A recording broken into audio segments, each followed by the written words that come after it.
If you've been in the momming game for any amount of time, then you know that there's no easy button. There's really no hacks to make motherhood easy, but we can come up with some ideas to help make motherhood and just parenting in general a little bit more enjoyable and a little bit less hectic. In almost 10 years of being a parent and having an almost 10-year-old, an 8-year-old, and a 6-year-old, I have lived through many situations, and if you have a baby or a toddler or several or just even a couple kids, then some of these hacks might be able to help smooth your journey through these early momming years. I am going to try in this video to use ideas that are not oversaturated in every other video and blog and Instagram and all the places. So I'm hoping that these are new for you and something a little bit different. Some of them you may have heard before, but hopefully not all of them. The first one is one very near and dear to my heart. It is essential, okay? Number one, you need to have a secret stash of chocolate.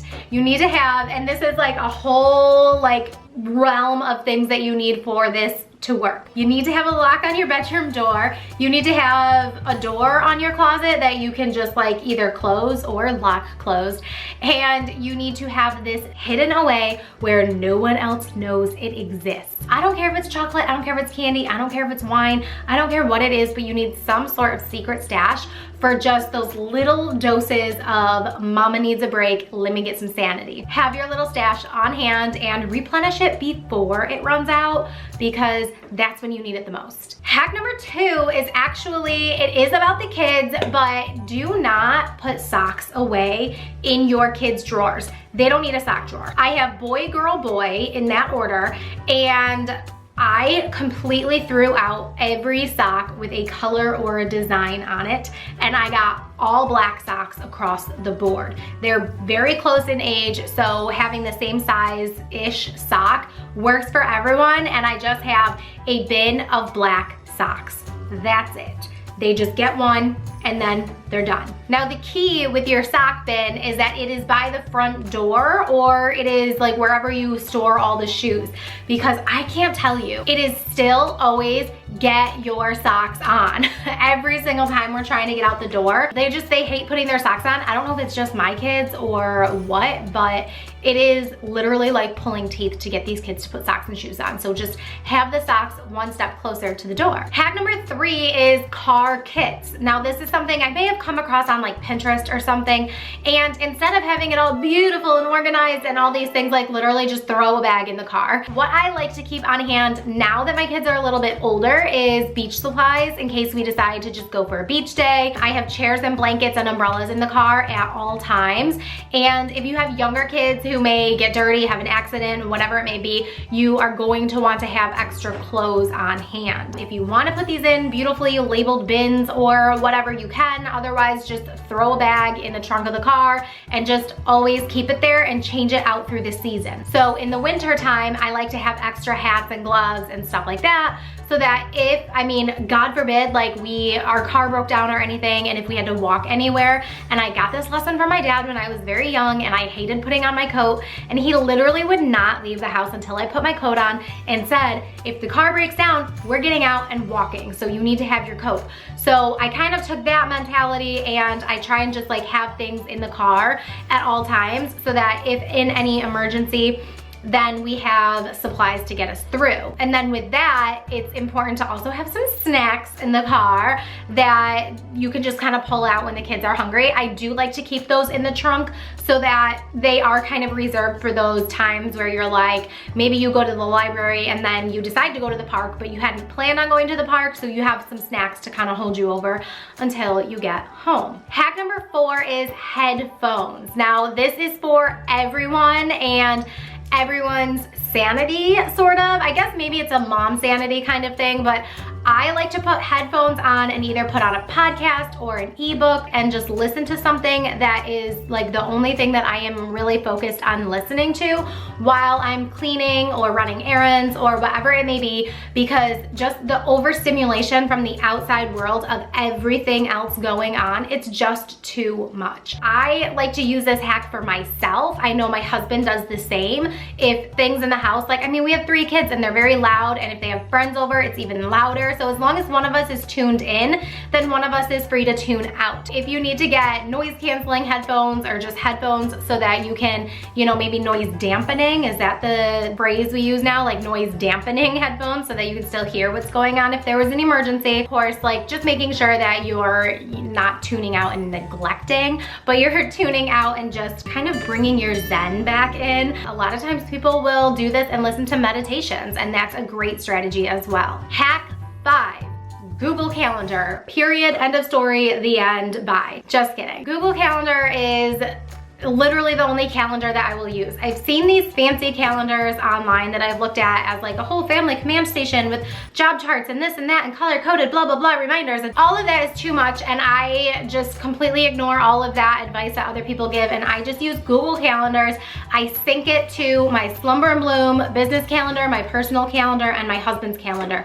So we're all connected. If we have something going on with the family, then it blocks out my business calendar. If I have something going on with business, either my husband will take care of the kids or I will block it out so that I am marked as busy and no one can book a call on my business calendar. So it all just works together and it integrates with my CRM Dubsado system that I use for my business. So having Google Calendar is literally a lifesaver, and I joke, like my mother-in-law will be like, oh, we're doing this on this day, do you guys want to come? And I'm like, put it on the Google Calendar, because if it's not on there, it's not happening. It's literally true. Like I have in my calendar, and I'm like looking down at my phone, I literally have blocked out every day to take a lunch break, take a walk, all the things, like pick the kids up from camp or, you know, stuff like that, because I can't have people booking my calls and trying to get on my calendar when I'm supposed to be in the carpool line picking up my kids. That's my long spiel about Google Calendar, but it's just so integrative with so many different things.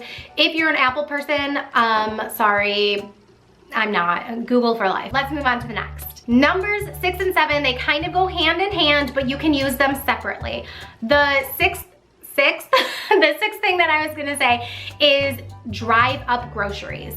You can get them delivered to your house, but I prefer just going to the store and getting them. I mean, I don't really know why. I guess it's just like I'm responsible for getting them from point A to point B, but somebody else can take my list and go through the store and get them, and it saves so much time, so much sanity. And for me, my anxiety is triggered in a grocery store. So if I can just add all the things I need to my cart, send it in, and just tell me when it's ready and I'll come pick it up. You can do this at Target, Walmart, Wegmans, Aldi's, I'm sure Piggly Wiggly. What do people have down south? But if you're a Wegmans fan, holler, and if you don't have Wegmans, then you don't know what you're missing out on. Hashtag upstate New York. But you can always find a grocery store that you can do pickup delivery, curbside delivery, whatever you want to call it, or you can get it delivered to your house. It is a huge time saver and a huge stress saver. Now, moving on to number 7, my favorite app of all time is EMeals. The thing I love best about EMeals is that you can choose what kind of meal plan you want and how many people you want to serve, and it will automatically give you meal ideas for the week and your grocery list, and it will send your list. I have mine partnered with Walmart. I believe they have other partners, but I have mine partnered with Walmart so that I can add anything else to my Walmart list. If I need anything beyond groceries, I can get all the things, and I can do the curbside pickup. It is all in all a great app, especially if you're like me and going on Pinterest and looking up recipes and stuff like that. It's overwhelming. I don't want that. I want to tell you that I'm on a clean eating meal plan, or clean eating meal plan, whatever we want to call it, to be able to say, like, this is the kind of plan that I want for my food, and those are the only recipes that are going to be given to me, and I can select them and then have the ingredients picked out for me. Like, it makes things so much easier. Now, I strive to do maybe 3 meals a week, and then making enough for leftovers so that we can have lunch or dinner the next day is a great idea, because I do also have my kids surviving on Dino Nuggets and mac and cheese. I don't always make a great, beautiful meal, but the other great thing is that you can do quick and easy. You can do one pan, or like sheet pan, one pan meals. You can do kid-friendly meals. There's so many different options. I wish this was sponsored, but it is not. I love EMeals, and I will put a link in the description box. I do think that if you use my link, we both get some credit. But seriously, check it out. Number 8 is to be minimalistic on the amount of toys that you have available for your child, especially if you have a toddler who is in the dump the bucket and just leave it and run away era. Then you want to make sure that either you are donating some toys, giving some away to friends, or just having a toy rotation so that all toys are not always accessible. Your kid does not need a million toys, and it's actually been found in studies that when there are too many toys, your kid gets overwhelmed, they don't know what to do, and then they don't want to play with anything. So only offering maybe 3 to 5 toys a week and then rotating is going to cut down on the mess, and it's going to help your child be more tuned in and occupied with what they're playing with so that they can play independently and you can get other things done. I love that hack. Next on the list, number 9, is to prep for your week on Sundays. This does not mean meal prepping. It can if that's something that you want to do. That's not my thing. I will meal plan, but I'm not meal prepping. So what I like to do is take out my planner that I use and my Google Calendar, like we already talked about, and I like to write everything out, see where I have like empty space, empty time, plan maybe something fun to do with the family, or just whatever it may be. If the kids want to have a play date or just anything like that, even if I don't plan anything at all and we just have like all the work stuff, all the personal stuff, all the sports, the kids' sports stuff, all of those things just on a calendar so I know what's coming ahead in the next week. It's great to have that planned out on a Sunday so that if I need to ask anyone for help or anything, it's all already addressed on Sundays. And like I said, you can be as basic or advanced as you want. If you're a meal prepper, go ahead and do that. If you really just want to look at the calendar ahead and just see what you're doing and what's on your calendar, maybe you need to get a babysitter one of the days of the week, you have to kind of do this ahead of time in advance. So I like to just block a time on Sunday evenings and just do it all at once. Number 10 is to outsource. I cannot tell you how many parents come to me. Someone will say, I feel like I broke my kid, I feel like I'm failing my kid because I need help with sleep training or because I need help with potty training. They're outsourcing sleep training and potty training to me, and there is nothing wrong with that. You are not a failure.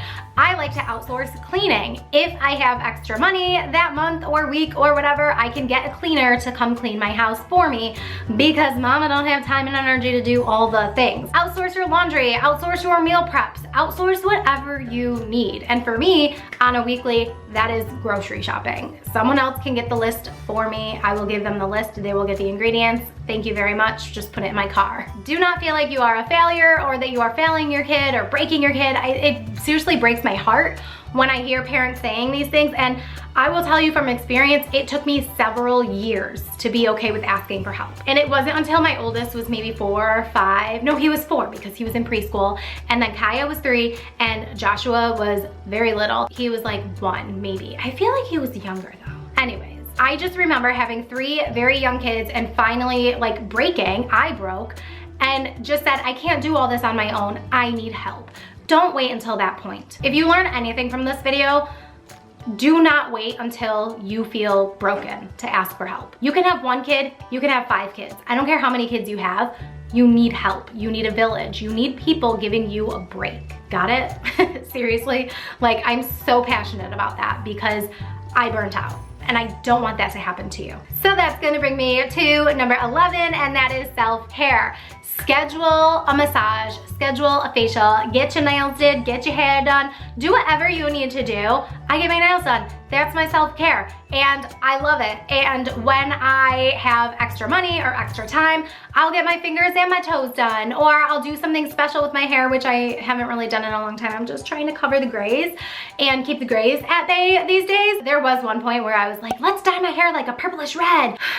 Somebody like tell me not to ever do that again. Just take care of yourself because you can't pour from an empty cup. I know that that one is, it's overdone, it's over talked about, and everyone talks about it so much nowadays. Like we didn't talk about it as much like 10 years ago or even more, but now it is just, it's on the forefront, and your mental health, it relies on your level of self-care. You have to take care of yourself. You are not failing your child if you're putting yourself first. You have to do it. You have to. Don't skip out on taking care of yourself. Okay, now let's move on to something a little bit more exciting. And I love this one because I love getting rid of things. But having a permanent donation box, bag, whatever, but having a permanent donation location in your house. I love that name. Donation location. It kind of makes me want to do the Macarena. Hey, donation location.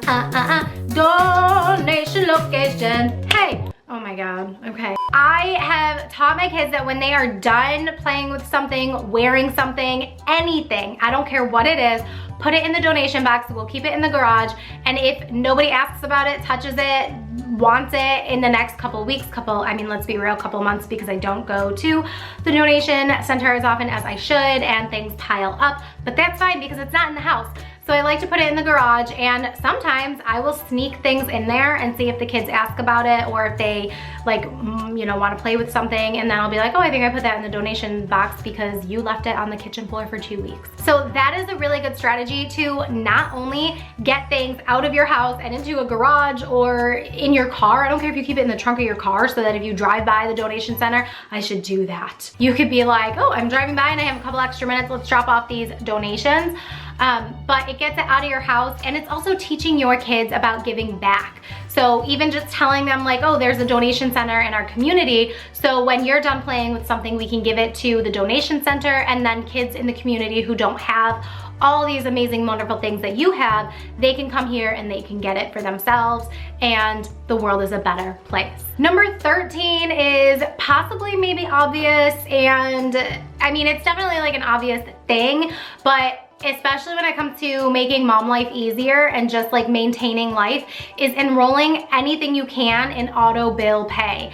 I cannot tell you how many times I wake up in the middle of the night and just think, oh my gosh, did I pay my credit card? Did I pay for the kids' school lunches? Did I do this? Did I do that? Blah, blah, blah. So, and actually as an example, I enrolled my kids' school lunch money card in an auto replenish thingamajig, like an auto replenish system, so that if their accounts got below $25, it would replenish another $25 automatically.